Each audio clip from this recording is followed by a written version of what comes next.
దేవుని వాక్యమును ధ్యానము చేసుకుందాము. పరిశుద్ధ లేఖన భాగముల నుండి ప్రవచన గ్రంథకర్త అయిన యెషయా రాసిన గ్రంథము 53వ అధ్యాయము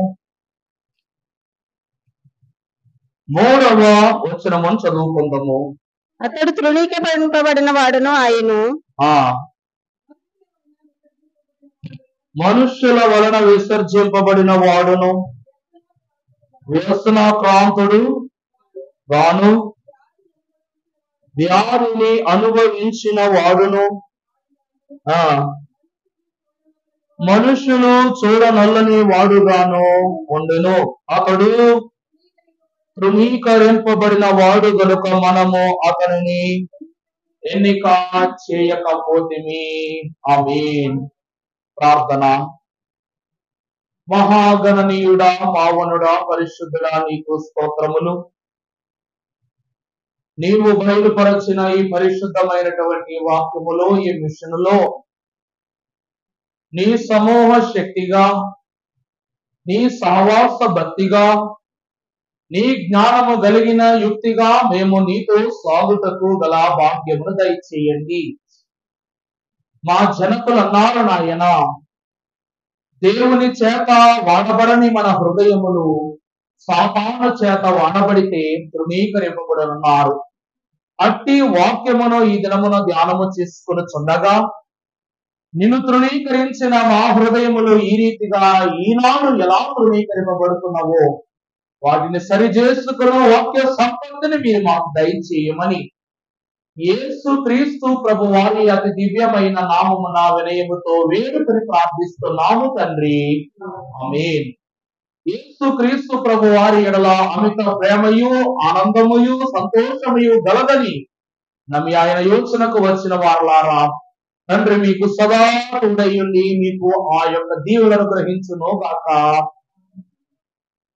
దేవుని ప్రియబిడ్డలారా, పరిశుద్ధ లేఖన భాగములో గనుడు పరిశుద్ధుడు, క్రీస్తు రాకముందే క్రీస్తు వచ్చి ఉన్నారని నమ్మి తన పరిశుద్ధ పరిచర్య పుస్తక పాఠ్య భాగములో భక్తుడైన యెషయా గారు క్రీస్తు జన్మకు ముందు, జన్మ యందు, జన్మ తరువాతి రాకడ ప్రవచనాలన్నీ విడిచిపెట్టేశారు.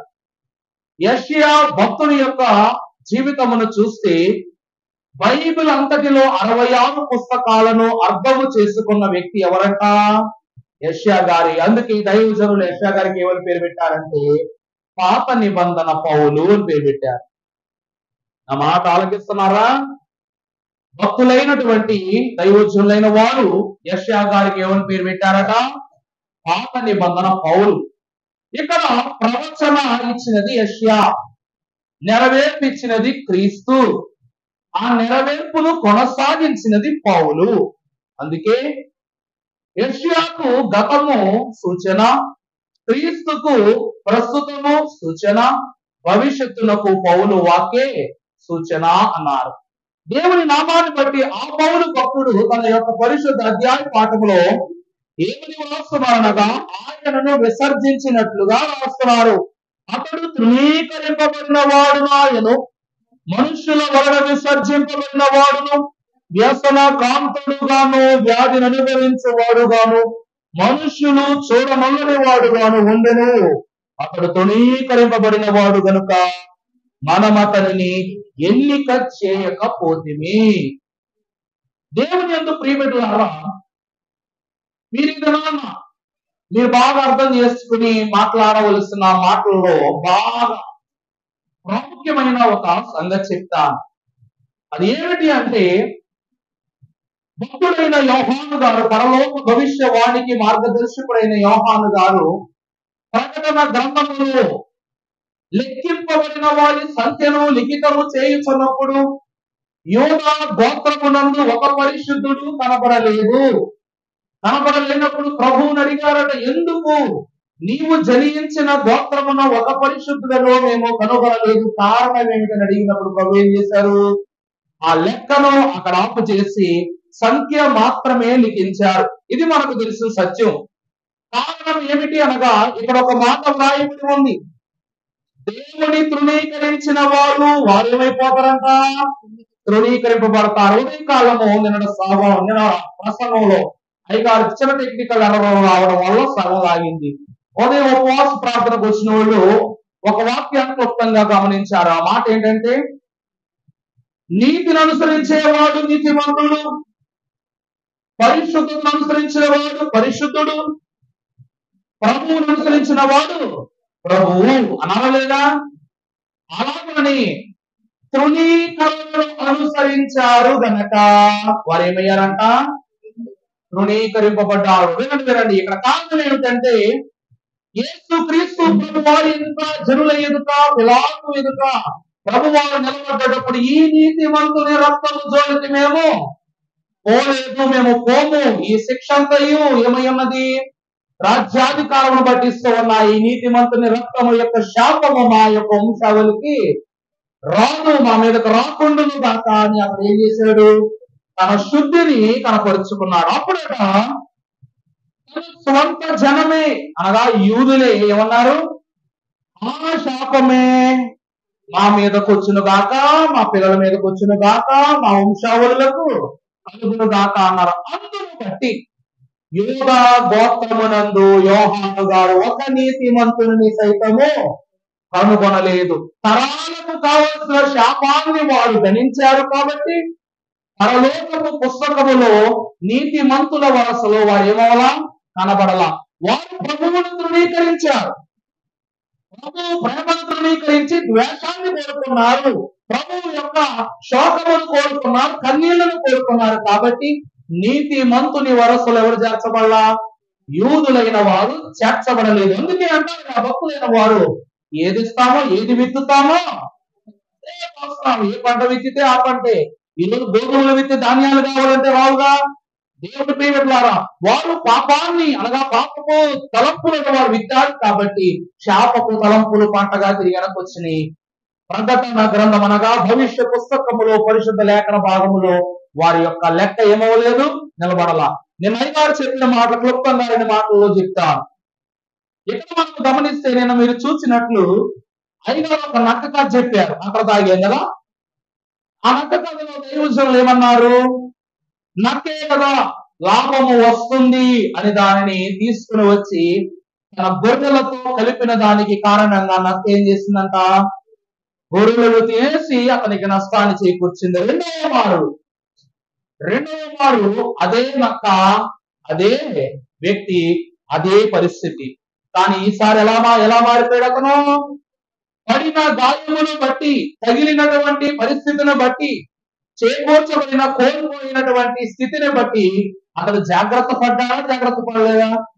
యేసు క్రీస్తు ప్రియమిత్రులారా, ఇక్కడ ప్రత్యేకముగా చూస్తే రోమీలకు గొప్ప తీర్పు ఉండదు. నా మాట ఆలకిస్తారా? రోమీలకు ఎప్పుడు గొప్ప తీర్పు ఉండదు, ఫిలిస్తీన్లకు గొప్ప తీర్పు ఉండదు. వారందరి తీర్పు ఇశ్రాయేలీయుల చేతిలో జరిగిపోయింది భూమి మీద. కానీ ఇశ్రాయేలీయుల తీర్పు మాత్రము దేవుని ఎదుట మాత్రమే జరగాలి. అది గొర్రె మేకల తీర్పు అని ప్రభు వాక్యం తెలియజేస్తూ ఉంది. ఇక్కడ నన్ను గమనించినట్లయితే దైవజనులు ఏమన్నారు అంటే, యేసు క్రీస్తు ప్రభు వారి యొక్క సిలువను ఎవరు వేశారంట? రోమీలు వేశారంట. ఏం చేశారండి? రోమీలైనటువంటి వారు, క్షమించండి, యూదులైన వారు ప్రభువుకు సిలువ వేశారంట. సిలువ ఏమని అడిగింది ఎవరు? యూదులే. ఈయనకు సిలువ వేయండి, సిలువ వేయండి, సిలువ వేయండి అని అడిగింది వారే. సిలువను వేసింది యూదులు, దాన్ని కొనసాగించింది రోమీయులు. దేవుని లేఖన భాగమును బట్టి చూసినట్లయితే ఇక్కడ ప్రవచనము రాసిన యెషయా కూడా ఒకటి అంటున్నారు. అక్కడ రాయబడిన మాట మరొకసారి చదవండి, 3వ వచనం. అతడు తృణీకరింపబడిన వాడును, ఆయన మనుష్యుల వలన విసర్జింపబడిన వాడాయను, మనుష్యులు చూడమల్లని వాడుగాను ఉండెను. కనుక అక్కడ గమనించండి, అతడు తృణీకరింపబడిన వాడు కనుక మనము, అమ్మా హైలైట్ చేసి చదవాలి ఆ మాట మీరు, కనుక మనము అతనిని ఎన్నిక చేయలేక. ఏదో చెప్పండి, ప్రభు స్వస్థిస్తానంటే తీసేసుకుంటాం, ప్రభు వరాలిస్తే తీసేసుకుంటాం, ప్రభు ఆశీర్వాదం ఇస్తే తీసేసుకుంటాం. కానీ ప్రభువును మాత్రం తీసుకోవట్లా. యూదులైనటువంటి వారికి ఆయన నీతిమంతుడో నీతి కానివాడో బాగా తెలుసు. కానీ మాటలో మాట, పనిలో పని కలుసుట ద్వారా వారు ఏమైపోయారు చెప్పండి? క్రీస్తు విరోధులైపోయారు. ఇక్కడ మనం దేవుని వాక్యాన్ని బట్టి చూస్తే దేవుడిని తృణీకరిస్తే నీకు కలిగేదేంటి? ఆ మాట అర్థమవుతుందండి. ఇప్పుడు యూదులు ఊరికినే చేయలేదుగా ఒక తప్పు. ఈ రోజు ఒకరికి సపోర్ట్ చేసామనుకోండి, ఆ సపోర్ట్ వెనక ఏదో కారణం ఉండాల్సిందే. లేకపోతే నా ఫ్రెండ్ అనో, లేకపోతే నా ఫ్యామిలీ అనో, లేకపోతే చిన్నప్పటి నుంచి చెడ్డీలు వేసుకుని తిరిగే వయసు నుంచి మేము దొందు అనో ఏదో ఉంది. కుటుంబానికి కుటుంబపక్షంగా మాట్లాడటం, మిత్రులకు మిత్రపక్షంగా మాట్లాడటం, గురువుకు శిష్యుడి పక్షంగా మాట్లాడటం మనకు బాగా చిన్నప్పటి నుంచి బంధం ఉన్నదే. కాబట్టి ఈ రోజు ప్రేమించడానికి ఎలా కారణం ఉందో దూషించడానికి కూడా ఉండాలి, కారణము ఉండాలి. కానీ స్వంత జనులే తృణీకరించారంటే బలమైన కారణమే ఉంది. స్వంత జనులే ఏం చేశారంట? తృణీకరించారంటే ఖచ్చితంగా బలమైన కారణమే ఉంది. ఆ బలమైన కారణం ఏమిటంటే కీర్తన గ్రంథము 14వ అధ్యాయము ప్రారంభం నుండి చూసినట్లయితే దేవుడు లేదని బుద్ధిహీనులు తమ హృదయములో అనుకొందురు. బుద్ధిహీనులు తమ హృదయములో అనుకొందురు. వారు చెడిపోయిన వారు అసహ్య కార్యములు చేయవారు. మేలు చేయువాడు ఒకడును లేడు.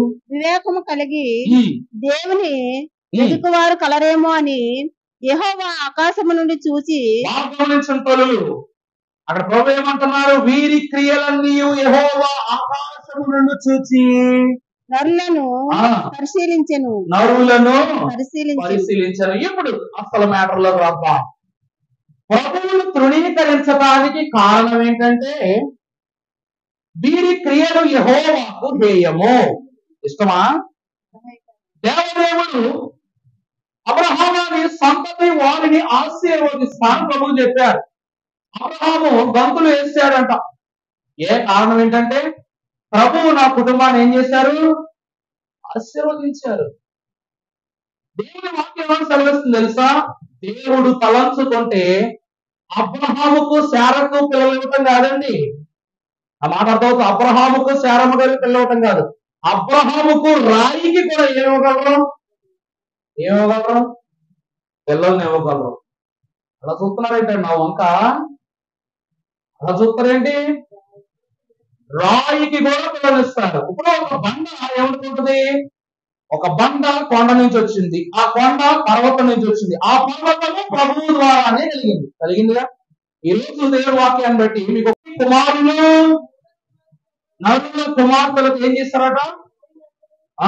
వారికి సంతతి కలిగినట్లుగా మనం చూస్తున్నాం. దేవుని ప్రియమైన దేవుని కుమారులు పరలోకపు అనగా దేవుని రాజ్యంలో ఉన్న వారిని బట్టి కుమార్తెలు నరుల కుమార్తెలు ఏం చేస్తారంటే ప్రభువు ఏర్పరచిన వారు ఉన్నారు. దేవుని స్వాస్థ్యముగా మనము చూసినట్లయితే ఒకవేళ వాళ్ళే లేకపోతే ప్రభువునట్లు నోరు మోగలిగిన వాళ్ళు, మాట్లాడగలిగే వాళ్ళు, స్తుతి చేయగలిగే వాళ్ళు పిల్లలు కనలేవా? మనుషులకు నీళ్ళిచ్చింది బండ, మనుషులకు నేడిచ్చింది బండ, మనుషులకు ఆధారమైంది బండ, శాసనాలు రాయడానికి ఉపయోగపడింది బండ. ఇన్ని వీటికి ఉపయోగపడిన బండ పిల్లలకి అంటానికి రాదండి. మీకు ఒక మాట చెప్పనా?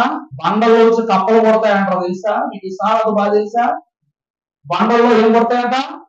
కప్పలు కొడతాయంట. బండలో నుండి కప్ప పుట్టినప్పుడు మనిషి పుట్టడటండి? పుట్టడా? దేవుడు చేయలేదు ఏముంది? వయస్సు వెళ్ళిపోయినటువంటి శారమ్మ గారి గర్భాన్ని పండించిన దేవుడు దేవుని స్వాస్థ్యమును బట్టి ఆయనే ఆధారమై రాళ్లను రొట్టెలు చేసే దేవునికి ఆ రాళ్లను మనుషులు చేసి తెలవదా? కానీ ఎందుకు చేయలేదు అనగా రాళ్లుగా ఈ లోకములో మానవులు సృష్టిస్తే రాతి హృదయాలు కలుగుంటావు. ప్రభు ఏమన్నారు? పేతురు నువ్వు రాయివి. ఆయన మనిషేగా. ప్రభు దేంతో పోల్చారంట? రాయితో పోల్చారు. నీ బండ మీద నా సంఘాన్ని కడతాను ప్రభు తెలియజేశారు. ఎందుకు అనగా దేవుని ప్రేమ ద్వారా ఇక్కడ దేవుని వాక్యము సెలవిస్తూ ఉన్నది విసర్జించుట. దానికి గల కారణం ఏమిటంటే ఇశ్రాయేలు దేశములో ఐగుప్తు చెరను విడగొట్టబడిన తరువాత అడుగడుగు దేవుని మీద సందేహమే.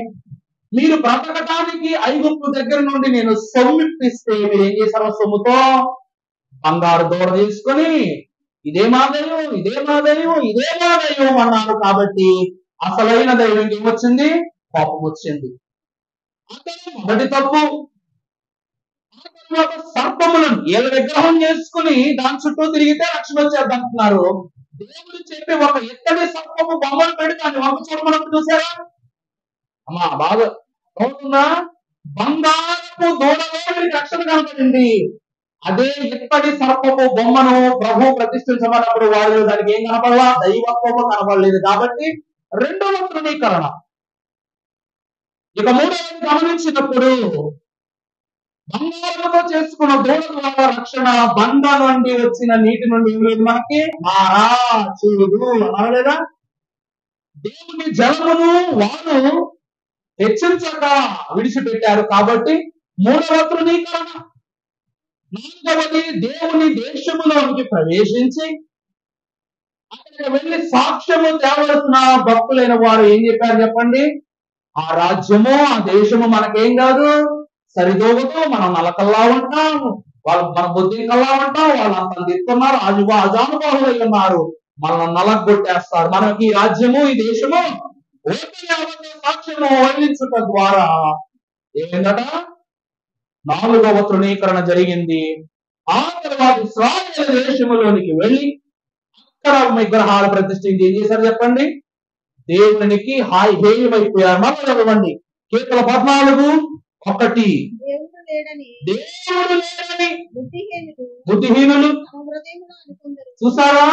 అంటే ఇంత దూరము మోషేయడంలో నడిపించాడు అంటే ఇది దేవుని కార్యము కాదని బుద్ధిహీనులు ఏం చేశారంట? దేవుడు తృణీకరించారు. తర్వాత వారు చెడిపోయిన వారు వారు ఏమైపోయారు? చెడిపోయారు లేదా? ఆ సర్పపు కాటు వలన దేవుడు చూపించిన మార్గమును అనుసరించని వారు చెడిపోయి అక్కడే చనిపోయారు. ఇక మూడవ ఏంటో తెలుసా? మన్నాను కూడా వాళ్ళు ఏం చేశారు చెప్పండి? హేయముగానే భావించారు. పూరేణులను మళ్ళొకసారి చదవండి ఆ మాట. ఇది వారెవరు? దేవుని ఆహారమును భుజించుట వాని నర ఆహారమును భక్షించుట ద్వారా వారు ఏమైపోయారన్న? చెడిపోయిన వారయ్య. తర్వాత అసహ్య కార్యములు చేశారు. అనగా విగ్రహం పెట్టుకుని దాని చుట్టూ డబ్బులు కొట్టి తిరిగి చప్పట్లు కొట్టి వాళ్ళు చేయవలసిన స్తోత్రములు స్తుతులు సన్నుతులని ఎవరు చేసి పెట్టారు? చెడుతనమును అనుసరించారు. తర్వాత వాళ్ళు అంటున్నారు అనమాట, నువ్వు అంటున్నావు, నువ్వు చెప్తున్నావు నీ దేవుడు ఏదో కార్యము చేశాడని అంటున్నావు. ఈ సముద్రమును దాటించగలడా? మా ఆకలి తీర్చగలడా? మా దాహము తీర్చగలడా? చచ్చిన వాళ్ళని బ్రతికించగలడా? నువ్వు ఆయన అన్న దేశానికి తీసుకుని వెళ్ళగలడా? నీ దేవుడు ఏం చేశాడు నాకు అడుగుతున్నారా లేదా? అనగా మేలు కలిగిన నరుడు ఒక్కరు కూడా దేవుని కంటికి కనబడలా. దేవుడు వాళ్ళకి మేలుకరంగా కనబడలేదంట.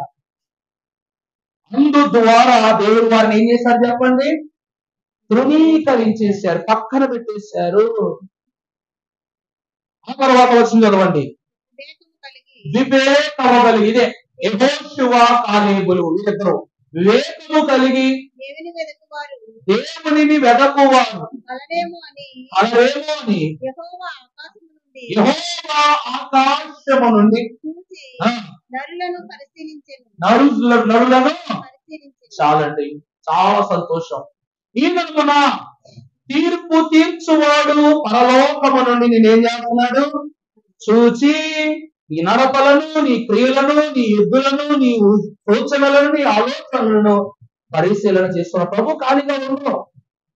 ప్రభువే కానీ ఖాళీగా ఉంటే సృష్టి ఖాళీ అయిపోద్దంట.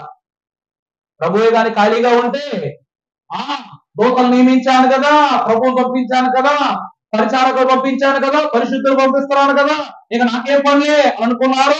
ప్రభు ఏమైపోతాం? మనం శూన్యములోనికి వెళ్ళిపోతాం. ప్రభు ప్రతి దినము మనము చీమతో కాల్చబడ్డ ప్రభు దృష్టిలో. అటువంటి మనకు దేవుడు ప్రతినిత్యం ఏం చేస్తున్నారంట? దేవుడికి సెలవిస్తుంది, దేవుని యొక్క కన్ను సమస్త సృష్టిని తేటగా చూచును. పరిశుద్ధ గ్రంథాన్ని బట్టి చూస్తే ఆయన పరిశీలన చేసినప్పుడు లోపలికి అనగా కనానుకు వెళ్ళటానికి యెహోషువ కాలేబులు అర్హులు. హాయి పట్టణం మీద యుద్ధం చేయడానికి యెహోషువ నాయకత్వము అర్హత కలిగింది. షడ్రకు మేషకు అభిజ్ఞోతులు విగ్రహమునకు మొక్కని కారణాల వాళ్ళేమయ్యారు, పరిశీలన చేయబడ్డారు. వారి కొరకు ప్రభువే 4వ వ్యక్తిగా దిగి వచ్చారు. దానియేలు సింహపు బోనులో ఉన్నప్పుడు కూడా ప్రభువే సింహపు నోళ్లను మోయించినట్లుగా చూస్తున్నారు. ఈ విధంగా ఆ ప్రభువే భూమి మీదకు వచ్చి బాప్తీసాలు ఇచ్చి, విందులు చేసి, అద్భుతాలు చేసి, వాక్యము చెప్పి, స్వస్థత కార్యాలు జరిగించి, ఇన్ని చేసిన ఆఖరికి వారికి ఏం కలిగింది చెప్పండి? తృణీకరణ బుద్ధి కలిగింది. ఈ రోజు 100 మంచి పనులు చేసి ఒక్క తప్పు చేస్తే 100 ఏమైపోతాయి? గుడ్డు అయిపోతాయి. 100 ఒకటి చేసేది ఒక్క తప్పు చేస్తే ఏమైపోయింది? 100లో ఏం మిగులుతాయి? 2 గుడ్లు మిగులుతాయి అనమాట. 2 గుడ్లు ఆమ్లెట్ వేసుకోవచ్చు. ఏంటండి? దేవుడు వారికి సెలవిస్తున్నది. ప్రభు వారు ఏ తప్పు చేయనప్పటికీ తప్పు చేశారు అనే నేరపుడు ఆయన మీద మోపి వేశారు, తృణీకరణ చేశారు. ఇలా తృణీకరించిన వానికి కోల్పోయే స్థితిలో నేటి నా ధ్యానం చేసుకుందాం. పరిశుద్ధ లేఖన భాగంలో చూసినప్పుడు న్యాయాధిపతుల గ్రంథం 10వ అధ్యాయము 13వ వచనం చదువుకుందాము. అయితే వీళ్ళను విసర్జించి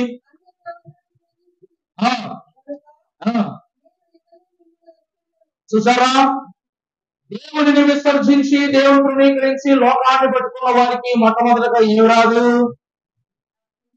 గట్టిగా రక్షణ రాదు. యేసు క్రీస్తు ప్రభువు రక్షించుటకు వచ్చారు. రక్షించుటకు వచ్చిన ప్రభువును శిక్షించడమే కాక వారు ఏం చేశారట? దూరం పెట్టారు. నువ్వు మాకొద్దు, నీ శాపాలు మాకు కావాలా, నీ దోషాలు మాకు కావాలా అని పురజనుల సముఖమున దేవుని సముఖమున వారు కోరుకున్నారు. కాబట్టి ప్రభు అన్నారుగా, అడుగుడి మీకు ఇవ్వడం అన్నారు. మంచి అడిగితే మంచి వచ్చింది, చెడు అడిగితే చెడు వచ్చి. వారు పాపం అడిగారు, శాపం అడిగారు, అదే వచ్చింది. అడిగింది వారి మీద కాదు, తరాలకు అడిగారు. కాబట్టి ప్రభు ఏం చేశారంట? లెక్కింప సత్యము కాని జన సమూహముగా వారిని ప్రక్కన పెట్టారు. ఇసుక తిన్నెల్లా రాలిపోయారు. దేవుడు అబ్రహాములకు వరం ఇచ్చారు. అబ్రహామాన్ని సంతానాన్ని ఇసుక రేణువుల్లాగా ఆకాశ నక్షత్రాలు చేస్తున్నారు. చేస్తే ఇసుక రేణువులే చేయాలి, లేకపోతే ఆకాశ నక్షత్రాలే చేయాలి. ఎందుకుగా చేయటం ఏంటి?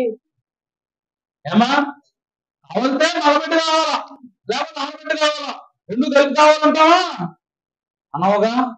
మరి దేవుడు ఆ వరాన్ని దేవుడు శాపముగా ఇచ్చినట్లా, వరంగా ఇచ్చినట్లా? ఇసుక రేణువులు అంటే ఏంటి? ఆకాశ నక్షత్రాలు అంటే ఏంటి? ఒకైనా తెలుసా ఈ మాట? ఆకాశ నక్షత్రాలు అనగా నిత్యము ఆయనను స్తుతించేవారు. ఇసుక రేణువులు అనగా లెక్క పెట్టడానికి. మనుషులు ఏం చేస్తారు? ఇసుక మీద కాళ్ళు వేసి తొక్కుతారు. ఎత్తుడు మిగతావా కాళ్ళు వేసి తొక్కుతారు. అనగా ఇశ్రాయేలు దేశము నుండి లక్షలుగా బయలుదేరినటువంటి ప్రజలు రాలిపోయింది ఇసుకలాగా. ఇద్దరు అనగా యెహోషువ కాలేబులు చేర్చబడినది నక్షత్రాల్లాగా. దేవుడు అంటున్నాడు, వరములో కూడా ఏముంటది చెప్పండి? షరతు ఉంటుంది.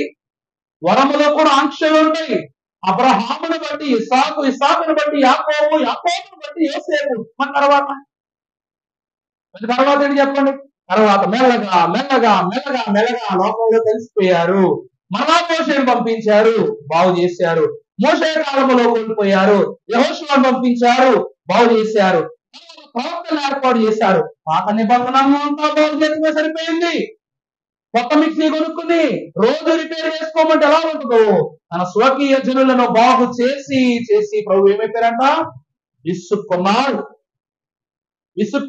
అందులో బట్టి ప్రియులారా దేవుని వాక్కు సెలవిస్తూ ఉంది, మీరు నన్ను విడచి ఎన్నిసార్లు బాగు చేసినా మీరేమి దేని పట్టుకుంటున్నారు? వెళ్ళి లోకములో విగ్రహాలను పట్టుకుంటున్నారు కాబట్టి, రాళ్ళను లోపలను పట్టుకుంటున్నారు కాబట్టి నా రక్షణ మీకు చెప్పడమ్మా, నా రక్షణ మీకు కలుగదు అని ప్రభు తెలియజేస్తున్నారు.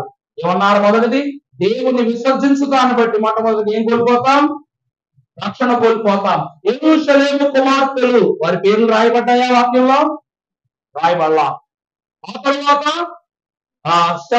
క్షమించండి, దూషించిన వారి పేర్లు రాయబడ్డాయా? రాయబడలా. కానీ రాయబడిన పేర్లు ఏమిటనగా పిలాతు, శతాధిపతి, వారైన క్లౌదియా, శిష్యుల పేర్లు. అంతెందుకు, సిలువలో ఆఖరి క్షణం వరకు శిష్యుల పేర్లైనా రాయబడ్డాయా? అసలు ఆఖరి క్షణంలో కూడా రాయబడలా. పేతురు, యోహాను, యాకోబు, అంతే కదండి. ఈ 3 పేర్లే. మగ్దలిని మరియా, తల్లి అయిన మరియా, 5గురే కనబడతారు సిలువలో. ఇక్కడ దేవుని లెక్కలో మనం లేకపోతే, క్రీస్తు ప్రభు వారి లెక్కలో మనం లేకపోతే, ప్రకటన గ్రంథములో యోహాను అడిగినట్లుగా, నాయనా ఫలానా పేరు ఇందులో కనబట్టాలా? కనబట్టం లేదని దాని అర్థం ఏంటి? ప్రభు తీసి పక్కన పెట్టేశారనండి. అందరూ ఏమంటారో తెలుసా? ఊరు తీసుకోండి. నాకు ఇష్టం లేకపోయినా నేనేం చేశా? సరేలే, గుర్తింపు ఉండాలి. ఈ లోకములో గుర్తింపు కోసం ఓటు తీసుకోవాలని ప్రతి ఒక్కరు చెప్పారు. మరి పరలోకపు గుర్తింపు కోసం మీరు ఎంత మందిని పరలోకపు సభ్యత్వంలో చేరుస్తున్నారు? ఇది తొలి ప్రశ్న. తన స్వకీయ జన్మ ప్రభువును తృణీకరించారు కాబట్టి వారు ఏం కోల్పోయారు? రక్షణ అనే సభ్యత్వాన్ని కోల్పోయారు. ఇది మొదటి విసర్జన. రెండవ చూస్తే యెషయా గ్రంథం 1వ అధ్యాయము 4వ వచనము.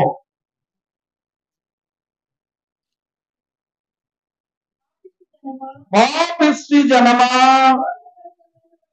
దోషభరితమైన ప్రజలారా. చూసారా దేవుడు విసర్జిస్తాను బట్టి? చూసారా లోకంలో కలుగుతున్నటువంటి దోషంలో ప్రభు ఏమంటున్నారు? యెషయా గారు రాసిన, పాపిష్టి జనమా, దోషభరితమైన ప్రజలారా, దుష్ట సంతానమా, చెరుపు చేయు పిల్లలారా, మీకు శ్రమ. తర్వాత యెహోవాను విసర్జించి ఉన్నారు, ఇశ్రాయేలు యొక్క పరిశుద్ధ దేవుని దూషింతురు, తొలగిపోయి ఉన్నారు, నిత్యము తిరుగుబాటు చేయొచ్చు.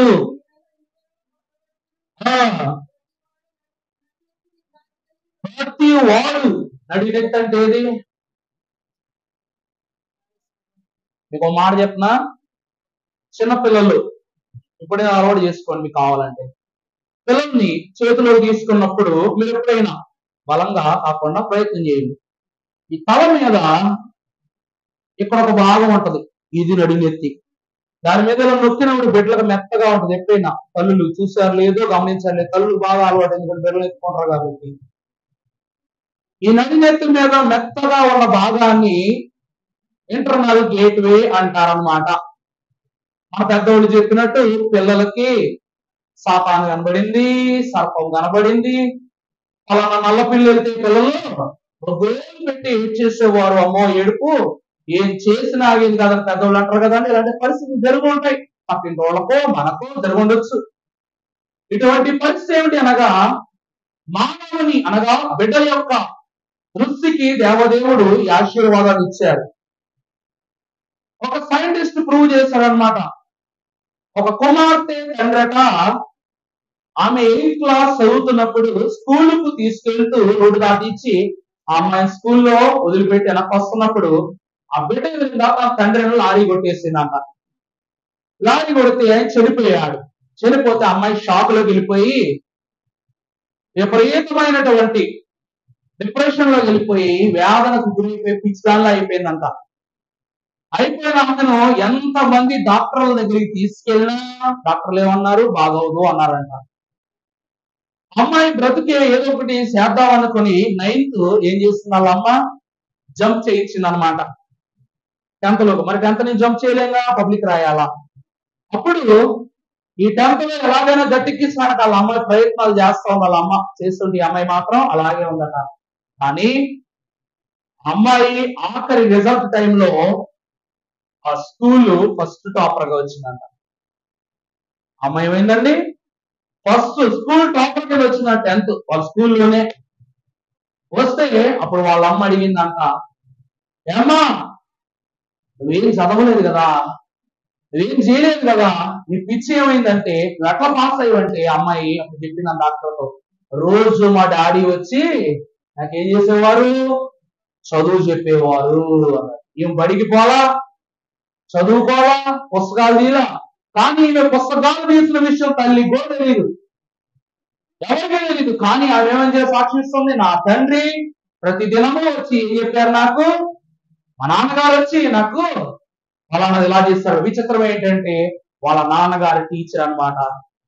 తండ్రి గురువై అతడు మరణించినా సరే తన యొక్క బాధ్యతను తన బిడ్డ విషయంలో మర్చిపోని గొప్ప తండ్రి తన బిడ్డకు ఒక గొప్ప భవిష్యత్తుని ఇచ్చాడు. ఈ మాట ఎందుకు చెప్తున్నానో గ్రహించండి. దేవుని వాక్యములో యేసు క్రీస్తు ప్రభువు బట్టి దేవుడు అంటున్నారు, దుష్ట క్రియలు చేసే వాళ్ళ పాపిష్టి జనమంటున్నారు. దేవుని హృదయాన్ని ఎంత శోధన పెట్టకపోతే ఆ మాట వస్తుంది చెప్పండి. బిడ్డకు వాడి తండ్రి తన బిడ్డకు విరోధి. ప్రభు వారు ఎన్ని గంధాలు వాడారు, ఎన్ని బొజ్జగింపులు చేశారు. నువ్వు ప్రభు యొక్క హృదయాన్ని ఎంత వేసి పెట్టావు. ఏ దేవుడు వేశాడని ప్రతి వారు యూదులు నోరేసుకుని పడిపోతున్నారు, కానీ ప్రభువును వారు ఎన్నిసార్లు వదిలిపెట్టేశారు. ప్రియబిడ్డలారా, రక్షణలోనికి రాకపోతే మనకి ఏమొస్తుంది, ఆఖరికి ఏమొస్తుంది, రక్షింపబడకపోతే ఏమొస్తుంది, ఒక నోట్లోంచి వచ్చింది ఎవరు, శిక్ష. రక్షణ లేకపోతే ఏమొస్తుందండి, శిక్ష. ప్రభు అంటున్నారు, పాపిష్టి జనమా, దోషభరితమైన ప్రజలారా, దుష్ట సంతానం. ఏమన్నారు ప్రభు యేసుక్రీస్తు వారు మాట అంటారు సువార్త పాఠములో, మీరు మీ తండ్రి అయిన అపవాది యొక్క సంబంధులు, సంతానం. మీరు వారి లోక క్రియలను అనుసరించి మీ దౌర్బల్యము చెప్పును వాటిని అనుసరించి మీరు ఏమైపోయారు, నా తండ్రి ప్రేమకు దూరమైపోయారు, సమీపంలో దూరంగా వెళ్ళిపోయారు కనుక నా తండ్రి మిమ్మల్ని వారికి అప్పగించేశారు. ఏం చేశారంటే ప్రభు ఒక అప్పగించేశారు. ఇక్కడి సర్పమును చూస్తున్న వాడిని రక్షణలోనికి, చూడని వాడిని అపవాదికి అప్పగించారు. ఇప్పటికీ ఒకటే మాట చెప్తున్నా, దేవుని బిడ్డలు ఎప్పుడు దేవుని చేత వాడబడాలి. దేవుడు వాడుకోకపోతే వాడిని ఎవరు వాడుకుంటారన్నా, దెయ్యాలు ఆడుకుంటాయి, దెయ్యాలు వాడుకుంటాయి. దేవుని బిడ్డలు మనం బ్రతకాలంటే దేవుని చేత వాడబడాలి. ఈరోజు సంఘ కార్యములు చేసే విషయంలో నేను అడ్డు కావాలా, నేను ప్లేట్లు ఎత్తాలా, నేను వడ్డించాలా, నేను వండాలా, నేను దాయాలా, నేను ఉండాలా, నేను నిలబడాలా, నేను ప్రార్థించాలనుకున్నావు అనుకో, ప్రభు కూడా నువ్వు తాగకపోతే నీకు దేవుడు రేపు. ఆ మాట అర్థమవుతుందండి. ఈరోజు నువ్వు దేవుడి పని చేయు, రేపు నీ కోడలో కూతురు నీ కొడుకు ఆలోచించాలి నీకు వాళ్ళ.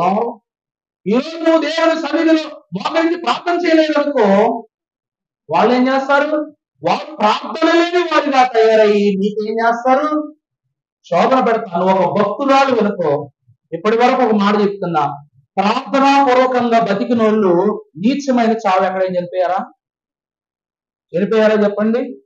ప్రభుత్వం ఎప్పుడు తీసుకుంటా ఆశపోతున్నాయి తప్ప ఆడిన ఆశలతో పోయిన జీవితాలతో ఎవరు ఉండరు. ఒకవేళ అలా ఉంటే వారి క్రియలు వారు ఒప్పుకొనని వారిని గ్రహించండి, వారి క్రియలు వారు ఒప్పుకున్న వారిని గ్రహించండి. ఈ రోజు మనము చూసినట్లయితే వ్యభిచరించిన స్త్రీరాళ్లతో పట్టబడినప్పుడు నీవు ఇంకెప్పుడు పాపం చేయకని ప్రభు చెప్పి పంపించారు.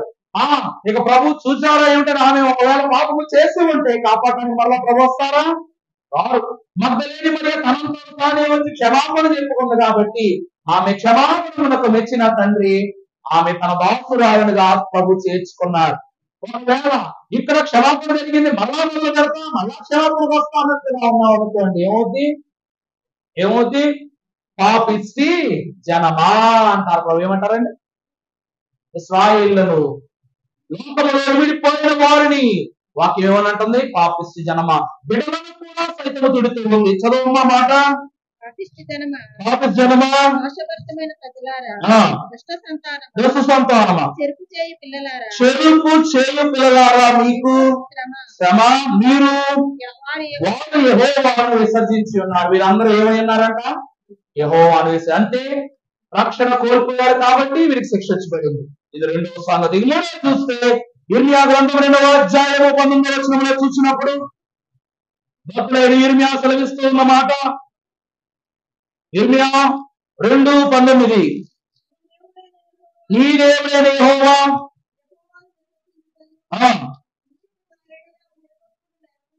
లేకుండుటయు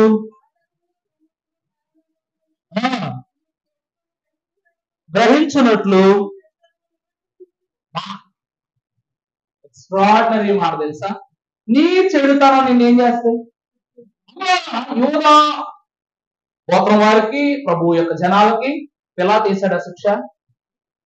పిలాతు వేసాడా శిక్ష? ప్రభుకి వేసారా? పిలాతు జనానికి వేసారా శిక్ష? చెప్పండమ్మా, నేను అడిగిన ప్రశ్న అర్థం కాలేదా? పిలాతు ప్రభువుకు శిక్ష వేశారా? యూదులకు శిక్ష వేశారా?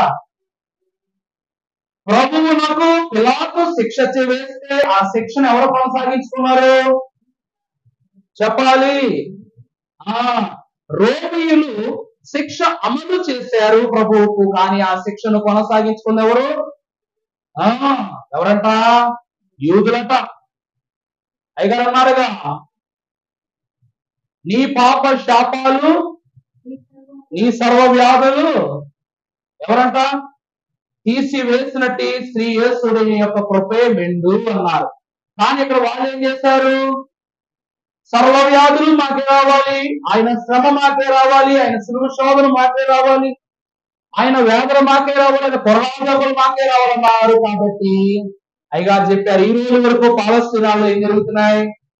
యుద్ధాలు చోటు చేసుకుంటున్నాయి. మూడవది ఏమిటి అనగా శిక్షకు పాత్రులు అవ్వటం, అనగా వారి చెడుతనమే వారికి ఏమిచ్చింది? శిక్ష. దేవుని విసర్జించడం ద్వారా నీకు వచ్చే లక్షణం చెడుతనం. 4వ చూసినట్లయితే యెషయా గ్రంథం 1వ అధ్యాయం 28వ వచనం చదువుకుందాం. అతిక్రమము చేయవారును పాపులను యెహోవాను విసర్జించువారు. మూడవది ఏమవుతారంట? నయము చేయబోయే ప్రభువును మనం ఏం చేశాం? విసర్జించాము. కాబట్టి నయము చేయబడక మనం ఏమైపోయాం? లయమైపోయాం. నయము కావలసిన మనం ఏమైపోయామంట? లయమైపోయాం. లయమైపోవడం అంటే అంతర్ధానం అయిపోవటం.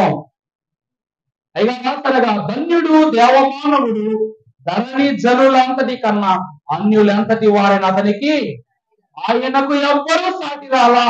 దూషించినోడు ఆగిపోయాడు, ద్వేషించినోడు ఆగిపోయాడు, శ్రమించిన వాడు ఆగిపోయాడు, ఆఖరికి వెంబడించిన వాడు కూడా ఏమైపోయాడు? ఆగిపోయాడు. చెడుతనాన్ని బట్టి ఆ చెడుతనం వారిని ఏం చేసింది? లయం చేసింది. అనగా దేవుని విడుచుట ద్వారా లయమైపోతాం. యెషయా గ్రంథము 9వ అధ్యాయము 22వ వచనము చదువుమా. 8:22 మేలు కలుగజేసిన ఆయనను ఆశ్రయించు వారందరికీ మా దేవుని హస్తము తోడుగా. గాని ఇక్కడ బాధోనమ్మా, అక్కడ గాని అనే మాట వచ్చిందంటే వాళ్ళకి ఏమొచ్చిందని అర్థం? అవునమ్మా, గాని అంటే ఏమర్థం చెప్పారు అయ్యారు? హాని గురించి చదువుకుందాం. కానీ ఆయన హస్తమును, ఆయన ఉగ్రతయు ఆయనను విసర్జించే వారందరికీ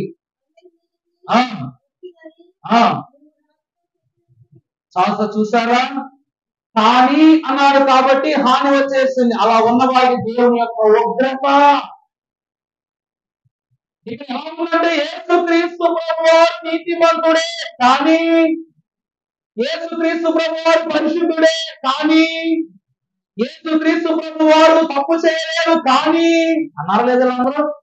ఆయన నీతిమంతుడే, కానీ ఏమన్నాడు? నేను దేవాలయాన్ని పగలగొట్టేస్తాను, మళ్ళీ 3 రోజులు కట్టేస్తాను. ఇలా కానీ అన్నారుగా, అన్నారు లేదా? వాళ్ళు అంటాం ప్రభు తప్పు చేశాడండి. ప్రభువు తప్పు చేయలేదండి, కానీ మన దేవాలయం నాకు పగలగొట్టేసి మరలా కడతానంట తప్ప కదా కానీ అన్నారు. ఇక రెండవది, ఓ కూడా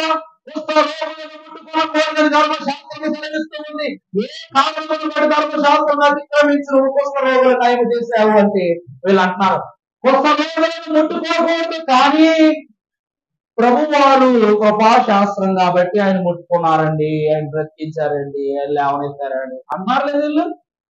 చూసిన సాక్షులైనటువంటి వారే కానీ అన్నట్టు వారి మీద ఏమొచ్చి పడింది? కానీ అనగా ఉగ్రత వచ్చి పడింది.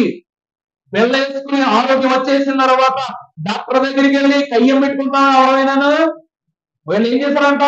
ఏ చేతులు మీరు బ్రతికించాయో, ఏ చేతులు మీరు పోషించాయో, ఏ చేతులు నడిపించాయో ఆ చేతులకు వీళ్ళు ఏం కడుతున్నారు? సంఖ్య వేయాలని చూస్తున్నారు. కాబట్టి కానీ అనుట ద్వారా హానంతయు వీళ్ళ మీదకి వచ్చింది. ఇది 6వ మాట. 7వ చూసినప్పుడు మొదటి దిన వృత్తాంతముల గ్రంథము 28వ అధ్యాయము 9వ వచనం చదువుకుందాము. సొలొమోన నీ తండ్రి యొక్క దేవుడైన యెహోవా. ఇక్కడ బాగా గమనించండి, సొలొమోనుతో మాట్లాడుతున్నారు. కానీ ఏమని మాట్లాడుతున్నారంటే నీ తండ్రి యొక్క దేవుడైన యెహోవా. అంటే సొలొమోనుకు ఆయన యెహోవా కాదా? సొలొమోను దేవుడా కాదా?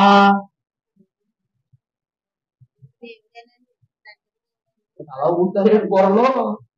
చెప్పండమ్మా. నీ తండ్రి అయిన నీ తండ్రి, క్షమించండి, నీ తండ్రి యొక్క దేవుడైన. తండ్రి యొక్క అంటే ఇతను చెప్పలేదు కదా. అంటే సొలొమోనుకు ఆయన ఏం కాదు? యెహోవా కాదు.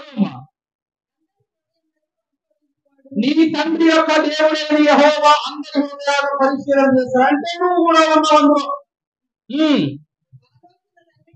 ఆలోచనలన్నింటినీ సంకల్పములు, ఆలోచనగా లెస్ అయిన జ్ఞానం ఇచ్చేవాడును నేనే రాశాడు సొలొమోను ప్రభు మాటని.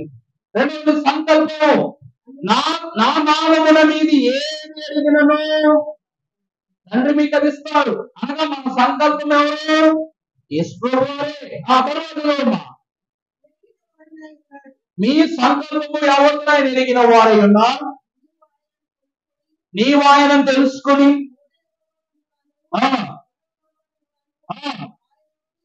సేవించు. ఆయనను నువ్వు వెనకిన ఎడల ఆయన నీకు ప్రత్యక్షమగును. నీవు ఆయనను విసర్జించిన ఎడల. చూసారా ప్రభునందు ప్రియులారా, తండ్రికి దేవుడైనంత మాత్రాన కుమారునికి దేవుడవుతానని ఎవరు ఎప్పుడు చెప్తున్నా? ఎవరి భక్తి వారిదే, ఎవరి దీవెన వారిదే. తల్లి బిడ్డ న్యాయంలో ఉండదు. ఎలా ఉండదంట? తల్లి న్యాయం తల్లికే, బిడ్డ న్యాయం బిడ్డకే. ఈరోజు పాలిచ్చే పశువులు పెంచుకుంటాం. పిల్ల పెరగాలి కదా, ఆరోగ్యంగా ఉండాలిగా, పుష్టిగా ఉండాలిగా. దోణ వదిలేసి పెట్టామంటే మనకేముండదు? మన కడుపు ఎండిపోద్ది. దానికి కావలసిన సమయాన్ని దానికి ఇవ్వాలి. ఆ తర్వాత మనకు కావలసిన సమృద్ధి కలిగినటువంటి పాలన మనము దాని యొక్క నుండి పొందుకోవాలి. ఇక్కడ మనము చూస్తే నీ తండ్రి అయిన దావీదు కాలంలో నీ ప్రభు అనగా ఆయన ప్రభు అయిన యెహోవా తన ప్రజల్ని పరిశీలన చేశారు. ఇప్పుడు నువ్వు ఆయన యొక్క నుండి జ్ఞానాన్ని సంపాదించుకున్నావు. కాబట్టి ఇప్పుడు నిన్ను కూడా ఏం చేస్తున్నారు? పరిశీలన చేస్తున్నారు. అటువంటి ప్రభువును నువ్వు విసర్జించినట్లయితే నువ్వేమైపోతావు? త్రోసివేయబడతావు. ఏమైపోతావండి? త్రోసివేయబడతావు. త్రోసివేయబడటం అనగా సాతానుకు జరిగిన స్థితి. ఉన్నత స్థలములో ఉండవలసిన వాడు ఉన్న స్థలానికి వచ్చి పడ్డాడంటే మన ఎదురుకి వచ్చి పడ్డాడు. మన అమ్మగారు లెబానోనును విడిచి నా యొద్దకు రా అని ఒక వాక్యం చెప్పారు. మీరు విన్నారు కూడా. ఆ వాక్యంలో అమ్మగారు హనోకు కాలముల గురించి ఒక మాట చెప్పారు. విన్నారా? పరలోకమందున్నటువంటి దూత సమూహమును సాతానును వెళ్ళగొట్టిన తరువాత చాలా దూతలు వచ్చి ఎక్కడ పడ్డాయంట? ఎక్కడ పడ్డాయని చెప్పండి? ఎత్తైన శిఖరాల మీద, పర్వత శ్రేణుల మీద, అగాధాల మధ్యలోనూ పడి ఏం చేస్తున్నాయి? ఏమవుతున్నాయంట? ఆక్రందనలు చేస్తూ ఉన్నాయట. కారణం ఏమిటి అంటే అందరూ అనుకుంటున్నట్లుగా మనకు తెలిసిన ఒక 60 దూతల పేరు ఉండొచ్చేమో మా గట్టిగా. కానీ 600 దూతల సమూహము పరలోకముగా ఉన్నట్లుగా మనము ప్రధాన దూతల సమూహమును గురించి భక్తుడైన హనోకు రాసిన ఒక మాట ఏమిటంటే, హనోకు దేవునితో నడిచాడే ఎగిరి వెళ్ళిపోయాడా? గట్టిగా చెప్పాలి మాట. ఈ ప్రశ్నలో సమాధానం ఉంది. ఇప్పుడు విమానంలో పైకి వెళ్ళిపోతున్నాం. ఆకాశంలో నీకు పక్షులు కనబడతాయి కానీ భూమి మీద రైళ్లు కనబడతాయా? భూమి మీద మనుషులు కనబడతారా? ఎవరు కనబడరు. అదే రైల్లో వెళ్తున్నాం. రైల్లో వెళ్తున్న మనం కింద జంతువులు చూడొచ్చు, మనుషులు చూడొచ్చు, పైన వెళ్ళే ఆకాశ విమానాన్ని కూడా, అంటే ఆకాశంలో విమానాన్ని బట్టి చూస్తే కింద రైలు కనబడతా, కానీ కింద నుంచి చూస్తే విమానం కనబడుతుంది. ఇదే ఈ భూమి మీద నుండి అడుగు అడుగు అడుగు వేసుకుంటూ పరలోకానికి వెళ్ళాడు. కాబట్టి ఎక్కడ ఎవరు పడ్డారో, ఎక్కడ ఎవరు నిలబడ్డారో, ఎక్కడ ఎవరు దేవుని చేతిని అందుకున్నారో, కోల్పోయారో ఎవరు చూశారంట? హనోకు చూశాడట. ఆ హనోకు సాక్ష్యం ఇస్తున్నాడు. ఎందుకు చెప్పరా? హనోకు అనే గ్రంథం కూడా ఒక బైబిల్లో. దేవుడు ఏం చేశాడట? మరుగు చేసేసాడు. ఎందుకంటే అంతమంది నీతి మంతులలో మరి అంతటి భక్తుల మీద ఒక గ్రంథము కూడా రాయబడలేదు అని భక్తులు ఎన్నోసార్లు ప్రార్థన చేసినప్పుడు హనోకు యొక్క వాక్యం దైవజనులు తెలియజేశారట. ఏమిటి అంటే, ప్రభువు కొన్ని గొప్ప సంగతులను గురించి హనోకు కాలాలు ఏ కాలాలు అని చెప్పాం? దుర్దినాలని చెప్పాం. హనోకు పుస్తకం అంతా నశించిపోయినా చనిపోయిన మరి నశించిన దాన్ని వెనక్కి రక్షించేవాడు ప్రభు. మరి నశించిన దాన్ని జ్ఞాపకం చేసుకుంటూ మనం ఏమైపోతాం? ఇప్పుడు నాకు ఒక మాట చెప్పండి అయ్యగారు, నేను రోజు విలాప వాక్యాల గ్రంథంలో ఒక్క వచ్చిన వాళ్ళు చదువుతారు. ఎవరైనా ఉన్నారా? చదవరు కదా. ఎందుకు చదవరు? బైబిల్ చదువుతారు కరెక్టే. విలాప వాక్యాల గ్రంథాన్ని నేను ఇష్టంగా చదువుతారంటున్న వాళ్ళు ఎవరైనా ఉన్నారా? పోనీ దినానికి ఒక అధ్యాయం చదివే వాళ్ళు ఉంటారు కదా. మరియమ్మ గారు ఇప్పుడు చూసిన బైబిల్ పట్టుకుంటారు, ఎప్పుడు వెళ్ళినా సరే వారినైనా అడుగుదాం. పోనీ మీరు విలాప వాక్యాలు రోజుకు ఒక అధ్యాయం, నెలలోనో సంవత్సరంలోనో మనస్సును బట్టి ప్రేరేపణను బట్టి విలాప వాక్యాలు చదువుని ప్రభుత్వాన్ని దర్శనం ఇచ్చారా? ఇవ్వలేదంట. వారు సుమారు 50 ఏళ్ళు సరిశ్రీగా ఉన్నారు, వారికే దర్శనం ఇవ్వాలా. ఎందుకంటే విలాప వాక్యాలు ఏముంది? విలాపం అంటే ఏడుపు. ఏడుపు సంగతులను ఎవరైనా జ్ఞాపకం చేసుకుంటారా? చేసుకో. ఇప్పుడు దేవుని వాక్యాలు నేను చెప్తున్నాను కదా, ఎప్పుడో దాని బయటికి రాదు విలాప వాక్యాల పుస్తకం ప్రసంగంలో కూడా కదండి. ప్రత్యేకించి ఎవరు ఈ పుస్తకాన్ని ఎంచి చెప్పి వాక్యాలు చెప్పరు. కారణం ఏమిటంటే, అయ్యగారు ఏమన్నారు? కన్నీళ్ళతో కఠిన మనసు కరిగించుకుందాము. చాలు, ప్రభు వచ్చింది నీ కన్నీళ్లు తోడడానికి. ఆ పుస్తకం ద్వారా మళ్ళా కన్నీళ్ళు తెప్పించుకోమని చెప్పడానికి కాదు. దేవుని లేఖలను బట్టి చూసినట్లయితే త్రోసి వేయబడిన అపవాది కన్నీరు కాచలేదు, కాబట్టి వాడి విలాపాలు దినానికి వినబడుతున్నాయి. దోమలు కన్నీరు కాచల, వాడి విలాపాలు దగ్గర వినబడుతున్నాయి. కానీ ఆదాము అవ్వలు అక్కడే కన్నీరు కాచారు, కాబట్టి వారి మోన విన్న దేవుడు మనుష్య కుమారుని పంపించారు. విసర్జించారు ప్రభుని. నువ్వు మమ్మల్ని ఏదేమి నుంచి గెంటేసావు కాబట్టి మా హృదయాల నుంచి మేము దూరం చేస్తున్నామని ప్రభు పక్కన పెట్టారా? విసర్జించరా? దేవుని వాక్యం సెలవిస్తుంది, ప్రియబిడ్డలారా జాగ్రత్త, దేవుడు ఏం కాదు వెక్కిరింపబడడు. వెక్కిరింపబడాలి కానీ దేవుడు మాత్రం ఏం కాదట, వెక్కిరింపబడి. రాత్రిగా చూస్తున్నట్లయితే సామెతల గ్రంథము 3వ అధ్యాయం 22వ వచనం చదువుకుందాం. సామెతల గ్రంథము 3వ అధ్యాయం 22వ వచనం చదవండి. మీరన్నాళ్ళు జ్ఞానము లేని వారుగా ఉండకూడదు. మీరన్నాళ్ళు అపహాస్యము చేయదు. మీరు ఎన్నాళ్ళు అపహాస్యము చేయొచ్చు ఆనందించును. భక్తిహీనులాగా మీరన్నాళ్ళు జ్ఞానము అసహించుకొందురు. నా గద్దింపు విని నా వైపు చాలు. ప్రభు మాట సెలవిస్తావు ఏమని? సిగ్గు పడుతూ లోపడున్న వారు ఎంతకాలం సిగ్గునందుతారు లోపంలో. చీకొట్టబడుతున్న వాళ్ళు ఇంకెన్నాళ్ళు చీకొట్టబడతారు, విసర్జింపబడిన వాళ్ళు ఇంకెన్నాళ్ళు విసర్జింపబడతారు. నా మాట విని మీరు ఏం చేయాలి? నా వైపు తిరగండి, లేకపోతే కన్ను చేయండి. ఆలకించుడి, నా ఆత్మను నీ మీద కుమ్మరించుదును.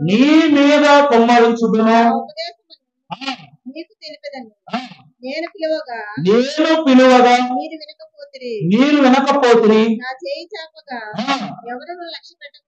చాలండి. ఇప్పుడు 32వ వచనంలో చూస్తే ప్రభుత్వం జ్ఞానము లేని వారు దేవుని విసర్జించి జ్ఞానము లేని వారులారా మీరు ఎన్నాళ్ళు జ్ఞానం లేకుంటారు? భక్తి లేని వారులారా భక్తి లేక ఎన్నాళ్ళు ఉంటారు? దేవుని విడిచిపెట్టిన వారులారా ఇంకెంత కాలం దేవుడు విడిచిపెట్టి ఉంటారు? మీ జ్ఞానంలో తప్పు సమయం దేవుడు ఉపయోగపడినప్పుడు మీరు ఏమైపోతారు? నాశనం అయిపోతారు. ఏమో రాసింది, జ్ఞానము లేని వారు దేవుని విసర్జించి నాశనమగును, బుద్ధిహీనులు క్షేమము కలిగినదని మైమరచి నిర్మూలమగుదురు, నా ఉపదేశమును అంగీకరించువాడు సురక్షితముగా నుండును. దేవుని విసర్జించడం ద్వారా కలిగే ఏదైనా శ్రమ శోధన ఏమిటి అనగా, ఏమిటి చెప్పండి, నాశనము, నాశనకరమైన తెగుళ్ళు. అర్థమవుతుందండి? ఒక మాట చెప్పిన, యిర్మీయా ఒక మాట అంటాడు, యెహోవా యిర్మీయాకు ప్రత్యక్షపరచిన వాకు మరలా సిద్ధపరచి, అలాగే అతికింపన అసత్యము కాని కొమ్మడి పాత్రను నేను మీ ఇందు ఉంచుతున్నాను. నాడు దినాన అయ్యగారు పాత్ర గురించి చెప్పారు కదమ్మా, చేతిలో ఒక కొండ తీసుకుని అయ్యగారు కోసం అని చెప్పారు. ఆ కొండను ఒకసారి విడిచిపెట్టావంటే పగిలిపోద్ది. దాన్ని తయారు చేసిన కుమ్మరోడు కూడా మళ్ళీ ఏం చేయలేదంట, యథాస్థితులు దాన్ని నిలబెట్టలేదు. కారణం ఏమిటంటే దేవుని యొక్క వాక్యము సెలవిస్తూ ఉన్నది, మరలా అతికింప సత్యము కానిది కొండ. గ్లాసులైనా సరే అతికించగలరు కానీ మట్టి పాత్రలు ఏం చేయలేరు, అతికించలేరు. అలాగే విరిగి నలిగిన హృదయముతో ఉన్న విశ్వాసి లోకమునకు దేవుడి హృదయము గోచరము కాని సంగతులు చేరిపోతే తీర్పు సమయం వచ్చేసరికి ప్రభు ఏం చేయలేరంట, అతికించలేరంట, వారిని బాగు చేయలేరంట. అందువలన నేడే మీ హృదయమును ప్రభువుకు అప్పగించుకోండి. వాక్యం సెలవిస్తున్నట్టు, నా హృదయములోనికి నా ప్రభువా రమ్మయ్య, నా ఆత్మ నీకు అప్పగించును నా ప్రభువా రమ్మయ్య అన్నారు. ఇక చూస్తే పరిశుద్ధ గ్రంథములో యూదా పత్రిక 4వ వచనం చదువుకుందాము. ఆఖరి మాట, ఏమనగా కొందరు వారు రహస్యంగా చొరబడ్డారు, వారు భక్తిహీనులు. ఏంటండి, ఏ రక్తం అంట,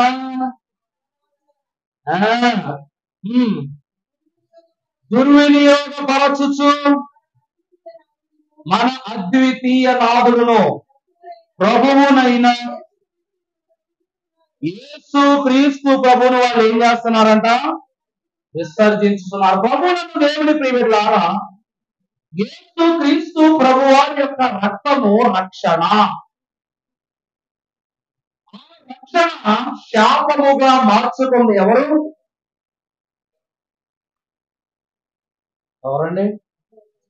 స్త్రీయోగ్యత గురించి మాట్లాడతలేండి, రాయడిందిలే, అప్పటికే చాలా తిక్కు తిట్టేశారు ప్రసంగాల్లో. కాదు, ఆ నీతిమంతుని రక్తము, ఆ శాపము మా మీదకి రాకూడదన్నది ఎవరు? పిలాతు. ఆ యొక్క రక్తము, ఆ శాపము మా మీదకి రావాలన్నది ఎవరు? యూదులు. ఇదే పత్రిక. రక్షణగా ఉన్న రక్తాన్ని వారు ఎలా మార్చుకున్నారంట? తీర్పుగా మార్చుకున్నారంట, శాపముగా, దోషముగా మార్చుకున్నారు. మరో చదువు మాట, ఏనగా కొందరు రహస్యంగా చెప్పబడ్డారట, వారు భక్తిహీనులై మన దేవుని యొక్క కృపను ఆ కామాతురత్వమునకు దుర్వినియోగపరచుచు, బాగా గమనించాలి, మన అద్వితీయ నాథుడు ప్రభు అయిన యేసు క్రీస్తును విసర్జించుతున్నారు.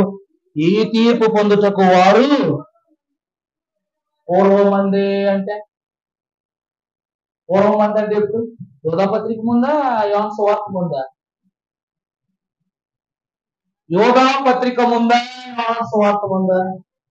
ఇంతకు ముందే రాసి పెట్టిందంటే కేవలం క్రీస్తు బట్టే అన్న మాటలు కాదవి, యూదుల మాటలన్న మాటలు కాదవి. 24,000 మంది ఇశ్రాయేలీయులు బిలాము యొక్క చెడు యొక్క యత్నములకు సిద్ధపడి వారిని వారు దౌర్బల్యముకు అప్పగించుకుని వారు హతమైనప్పుడు వారిని బట్టి ప్రభువు హృదయములో నొచ్చుకున్నారట. ఇది బిలాము తప్పు కాదన్నా అందరూ అంటారు. ఈ గాడిద గడ్డి పెట్టినప్పుడు బిలాము బాగుపడిపోయాడండి, కానీ చేసిన తప్పు కాబట్టి తీర్పులో వెళ్ళిపోయాడు. ఇక్కడ మనం గమనిస్తే లోకంలో సాతాను అబ్రహాము దగ్గరికి వచ్చి అంటున్నాడు, అబ్రహాము ఒక కొడుకు చేస్తావు, దేవుడు అడిగాడు అనుకో, లేదని చెప్పొచ్చుగా, ఎవరని చెప్పొచ్చుగా, మరి చెప్పకుండా ఎందుకు వెంటనే వేసుకొని చూసావు అనగానే అబ్రహాం అంటున్నాడంట, అవును కదా, ఈ వయసులో నాకు తోడు కావాలి, బలం కావాలి, నా భార్య రేపు చనిపోయినా నేను చనిపోయినా నా కొడుకు ఏం చేయాలి, మాకు కార్యం చేయాలి, తర్వాత నా పాడి పంటలు చూసుకోవాలి, నా గొర్రెలు చూసుకోవాలి, నా యావత్వాన్ని చూసుకోవాలి. ఇప్పుడు నా కొడుకుని చేస్తే ఎన్ని పొల్లాగిపోతాయో. అవునా కదా, అవునా కదా. కానీ అబ్రహాం అన్నాడంట, అబ్బబ్బబ్బా ఎంత పని చేసావు సాతాను, ఒక 5 నిమిషాల ముందు రావచ్చు కదయ్యా, నువ్వు అన్న మాటలు నిజమే, కానీ ఒక్క 5 నిమిషాల ముందు వచ్చి నాకు చెప్పుంటే నేను ఏం చూస్తుండేవాడిని, ప్రభువుతో కాదని చెప్పుండేవాడిని. కానీ ఇప్పుడు ఏం చేసావు, మాట చేశా. అద్వితీయ కుమారుడైన యేసు క్రీస్తు, ఇప్పుడు బిలాము వాళ్ళతో ఆ చెడు సహవాసాలను పంపించాడు. సాతాను బిలామును ప్రేరేపించడం, బిలాము వారిని ప్రేరేపించడం, వాళ్ళు వెనక నశించిపోవడం యాదృచ్ఛికం జరిగిపోయింది. అదే బిలామును కాక అబ్రహామును కూడా సాతాను ప్రేరేపించాడే, కానీ అబ్రహాం ఎందుకు లొంగలేదు. ప్రవేమంటున్నారు, ఇప్పటికైనా జ్ఞానము గలవారే నా పట్టు తిరగండి అంటున్నారు. దేవుడు తులితట్లేదా, ఏకంగా ఎంత పెద్ద పండుగ కోరుకుని తినేస్తాడు, జ్ఞానాల కోసం, మంచి చెట్ల కోసం, మంచిగా చెడేదో కూడా తెలియని పరిస్థితి.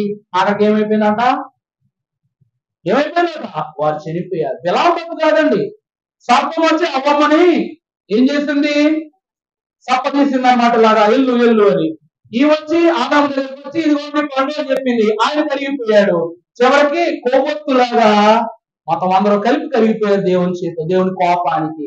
దేవుని వాక్యం సెలవిస్తూ ఉన్నది, యూదులైన వారు అద్భుతాలు చూసి చూడనట్లు, దేవుని మహిమను కనుగొనియు కనుగొన్నట్లు, నడిచి నడవనట్లు, చేరనట్లు ఉన్నారు. కాబట్టి అద్వితీయ కుమారుడైన ప్రభు వారిని ఎదుగురని చెప్పి విసర్జించడం బట్టి వారు ఏం పొందుకున్నారట, తీర్పు. ఏం పొందుకున్నారండి, తీర్పు. ఇదమ్మా నేను బైబిల్ చూసిన వారు కాదని ఎవరని చెప్పుకోగలరా, అలా చెప్పుకుంటే బైబిల్ని కాదనుకున్నట్టు. ఎంతో మంది మిషన్ విడిచి వెళ్ళిపోయారు. మనం కష్టపడుతున్నావా, వైభవంగా 3 రోజులు సభ జరిగినాయి. బయట మాటలు ఎలా వచ్చాయో తెలుసా, అమ్మ వర్షం వచ్చి 5,000 బయట పెట్టుకున్నారు సభ అని మాట్లాడుకున్నారట. పొద్దున్న మీకు వీడియో కూడా చూపించే కదండి. అయ్యగారు ఏర్పాటు చేసిన వారిని గురించి హేళన, అయ్యగారు స్థిరపరిచిన వారిని గురించి హేళన, దేవుని గృహంలో ఉండి సాతాను లాగా వ్యతిరేక చర్యలు చేయు వారిని దేవుడు ఏం చేస్తాడు చెప్పండి, ఏం చేస్తాడు, తీర్పులను తీసుకోవాలి. అక్కడ మాత్రం పొందుతుంది. దేవుని ప్రియబిడ్డలారా, యూదులు కూడా పరిశీలు బిలాము లాగా ఈ ప్రవక్తలు ఈ శాస్త్రులు ఏమన్నారు, అనగానే ఏమన్నారట, అనేసారట. చెప్తే వాళ్ళకే అనిపించిన వాళ్ళు బాగానే ఉన్నారు, అన్నవాళ్ళు మాత్రం యుగ యుగాలకు ఎన్నేళ్ల కాలం ఏం పొందుతున్నారట, తీర్పు పొందుకుంటున్నారు. ఇదంతా ఎవరికి, ఈ శిక్షలు, ఈ దూషణలు, ఈ విసర్జన చేసిన వాడు ఎవరు అంటే పరిశుద్ధులైన యోహాను రాసిన సువార్త ఆఖరి వచనం 1వ అధ్యాయం 11వ వచనం. ఇదే ముగింపు మీ ముఖాల్లో కనబడుతుంది. యోహాను సువార్త 1వ అధ్యాయం 11వ వచనం చదువుమా, నేను చదువుకోనా. స్వకీయుల వద్దకు వచ్చెను. చూసారా, దేవుడు ఎవరి దగ్గరికి వచ్చారంట, స్వకీయుల దగ్గరికి వచ్చారు, సొంత వారి దగ్గరికి వచ్చారు. కానీ వాళ్ళు ఏం చేశారు, ఆయన అంగీకరించారు. తర్వాత అంగీకరించురో వారందరికీ అనగా తన నామమందు విశ్వాసం ఉంచిన వారికి దేవుని పిల్లలగుటకు దేవునికి మహిమ కలుగును గాక. అంగీకరించిన మీరు దేవుని పిల్లలు, అర్థం కాలేదో ఏంటో, అంగీకరించిన మీరు దేవుని పిల్లలు గాక, అంగీకరించిన దేవదేవుడు మీకు తోడయుండును గాక. అంగీకరింపని వారు పిల్లలు కాకుండా లోకమునకు ఏమయ్యారంట, ఆహారం అయ్యారంట. ఏమయ్యారండి, ఆహారం అయిపోయారు. దేవుని ప్రియబిడ్డలారా, మన బ్రతుకు అర్థం ఉండాలి. ప్రభు వారి యొక్క మరణానికి అర్థం ఉంది. మన మరణానికి అర్థము లేనప్పుడు మనం ఎంత గొప్ప క్రైస్తవుడైనా ఏం కాదు, ఈ లోకములో పేరొందిన వాడు కాదు. అందుకైనా మనం బహుగా ప్రార్థన చేయుడి, బలములు సంపాదించుకున్నారు. అలాగే ఆఖరు అంటారు, అంతయు మనదే కదా, క్రీస్తు ఇచ్చినది, దేవుడు ఇచ్చినది అంతయు మనదే కదా. అంతయు మన ప్రభువు ఆర్జించి ఉన్నారు, సొంతమని భావించండి అన్నారు. చూసారా, దేవుడు మన సొంతం, దేవుని సొమ్ము మన సొంతం, దేవుని రాజ్యం మన సొంతం, దేవుని రాజ్యం మన సొంతం. మనము సొంతముగా భావిస్తే మనం ఏమైపోతాం చెప్పండి? దేవుని సొంతమైపోతాం. అలా చేయలేక విసర్జిస్తే ఏమైపోతాం? యూదులు ఏమైపోయారు? వారి పత్రికలో యోగా భక్తులే రాసి పెట్టాడంట, తీర్పులోనికి తేబడ్డారు. అక్కడ శిలువ పట్టుకుని సంఖ్యలేసుకుని ముయ్యటానికి గాయాలతో ఉన్న ప్రభువు లేదండి తీర్పులో. ఎవరున్నారంట? ఇతడు నీతిమంతుడని పిలాతుకు తెలుసు. పిలాతు ఏమన్నాడు? ఆ రక్తం నా మీద, ఆ శాపం నా మీద రాకూడదు, బిడ్డ మీద రాకూడదు. అతను తీర్పు నుండి చేర్చబడలేదు, పక్కకు తప్పింపబడ్డాడు, దేవుని నీతిని కనుగొన్నాడు కాబట్టి. కానీ యూదులు ప్రభువుతో ఉండి తన స్వకీయ జనము చెడు యోచనలతో ప్రభువును గ్రహించలేని పక్షాన్ని ప్రభు ఏం చేశారట? అంతా యోనిది కాదు అన్నారు ప్రభు. ఆధార కాదు, వారు సొంతంగా భావించలేదు, సొంతంగా ప్రభువుకు రాలేదు, సొంతైనను ప్రభువు పైన ఆశ కలిగి లేదు. కాబట్టి వారి ఆశ లేని ప్రాణము ఏమైపోయింది? ఆవిరైపోయింది. ఇది నానా దేవుని కనుగొని దైవ సాన్నిధ్యమునకు వచ్చిన వాళ్ళారా, ఈ పరిశుద్ధ వాక్య భాగములో పాపమును విసర్జించి పరిశుద్ధాత్మ దేవుని యొక్క కుమారుని మహిమ భాగ్యమును సంస్తుతింపబడగలిగే ధన్యత ప్రతిమ దేవుడు మీకు దయచేయుగాక.